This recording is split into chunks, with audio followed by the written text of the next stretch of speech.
મારું નામ છે હુઝેફા ખાન પઠાણ. મારે 5-6 વર્ષ પહેલા આપણે એક ફિસ્ટુલા થયેલો હતો.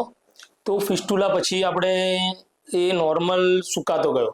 પછી થોડા ટાઈમ પછી 6-7 વર્ષ પછી એને બીજી વખત રિપીટ થયો. ત્યારે મેં ઘણા બધા ડૉક્ટરોના ટ્રાય કરીને જોયા, બધા ડૉક્ટરોના અભિપ્રાય લીધા. જ્યારે હું અહીંયા તો પહેલાં હું ખાલી એઝ અ વિઝિટ માટે જ આવેલો હતો. એનું સાહેબનું નામ છે વિપુલ ડી સોની સાહેબ પાસે. વિપુલ ડી સોની સાહેબ પાસે આવ્યો ધીરજ હોસ્પિટલમાં. તો એઝ અ વિઝિટ માટે આવ્યો હતો કે ખાલી ચેક કરાવી લઈએ. મારો ઈરાદો બીજી બાજુ ઓપરેશન કરાવવાનો હતો, સર્જરી બીજી બાજુની હતી. પણ મેં કીધું અહીંયા આવ્યો છું તો આપણે ચેક કરાવી લઈએ. મને એક અભિપ્રાય મળ્યો હતો કે તમે એકવાર જજો. તો હું સાહેબ પાસે આવ્યો, વિપુલ સાહેબ પાસે, એમને બતાડ્યું. તો એમનું જે વાત કરવાની સ્પીચ અને એમની જે બોલવાની આવડત અને પેશન્ટને સમજાવવાની આવડતથી હું પ્રભાવિત થયો. અને મારું બીજી બાજુનું સર્જરી અને ટ્રીટમેન્ટ કેન્સલ કરાવી અને હું સાહેબને ત્યાં શિફ્ટ થયો.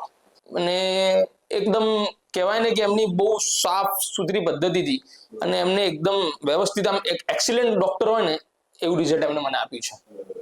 રિસર્ચના અંદર બસ એ જ કે ફિસ્ટુલા જે થાય છે ને, ફિસ્ટુલાની જે આપણે નોર્મલ પસ નીકળવાનું ચાલુ થઈ ગયું હતું, નોર્મલ પાણી નીકળતું હતું, તો મેં નોર્મલ ફિસ્ટુલા હતો તો સરને બતાવ્યું. સર કે આ બહુ ટાઈમ થઈ ગયો છે, તમે એને સર્જરીના અંદર કન્વર્ટ કરાવી નાખે. એ ડોક્ટર મને પહેલા પણ બધા ડોક્ટરે સલાહ આપી. ફિસ્ટુલામાં એવું બધું મને તકલીફ નથી ટોયલેટના અંદર ને એના અંદર, પણ ફિસ્ટુલાના અંદર એવું છે કે આપણે એક નોર્મલ બાજુમાં દાણો થાય, એ દાણાના અંદર બસ નોર્મલ આયા કરે, બરાબર. પણ બહુ ટાઈમ આયા કરે એટલે આપણને અનકમ્ફર્ટેબલ લાગતું હતું. એટલે પછી આપણે એને સાહેબની સલાહ લઈને મુજબ ફિસ્ટુલા મોટું થાય ત્યારે બેસવામાં તકલીફ પડે, જ્યારે પાણી નીકળી જાય ત્યારે નોર્મલ થઈ જાય છે. એકદમ રિલેક્સ, જેવી રીતે 0-0 કશું હતું જ નહીં એમ, માલિકના કરમથી, ઉપરના કરમથી.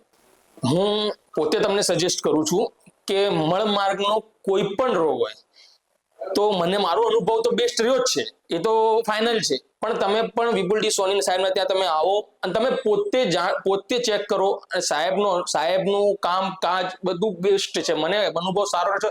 બેશક તમને પણ 100% અનુભવ મળશે તમને સારો.